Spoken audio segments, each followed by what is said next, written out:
டால் show Tamil.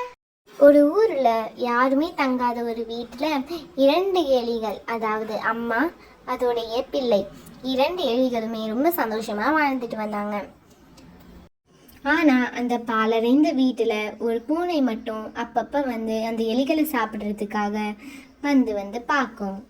ஏன்னா அந்த வீட்டிலேருந்து எலிகளின் சத்தம் கேட்கும்.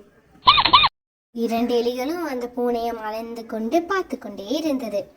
அந்த பூனை அப்படி என்னதான் பண்ண போகுது அப்படிங்கிறத அம்மா எலி பார்த்து கொண்டு இருந்தது. பூனை கிட்ட வர தொடங்கியதும் 2 எலிகளும் மேல் மாடியில் சென்று ஒளிந்து கொண்டன. பூனையும் மேல் மாடிக்கு வந்து பார்த்தது எலிகள் இருக்கின்றதா என்று. அப்பொழுது சின்ன எலி அந்த பூனையிடம் மாட்டிக்கொண்டது. அப்பொழுது அந்த சிறிய எலி கத்தியது.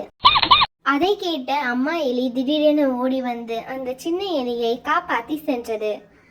பூனையும் அடுத்த முறை பார்த்து கொள்ளலாம் என்று சென்று விட்டது. அதை பார்த்து கொண்டிருந்த அம்மா பூனை சிறிது நேரம் கழித்து யோசனை செய்தது. இந்த பூனையை எப்படியாவது விரட்டி விடவும், அதற்கு ஏதாவது வழி செய்யவும், நம் உயிரை நம்மால் தான் பார்த்து கொள்ள முடியும் என்று ஒரு யோசனை செய்யும் பொழுது அதற்கு சரியான ஒரு யோசனை வந்தது. நாம் ஒரு மணியை அந்த பூனையின் கழுத்தில் கட்டிவிடலாம்.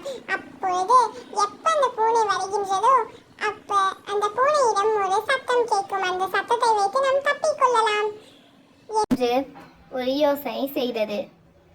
அதற்கேற்ப அந்த பாலடைந்த வீட்டில் ஒரு மணியும் அந்த பூனைக்கு கிடைத்தது.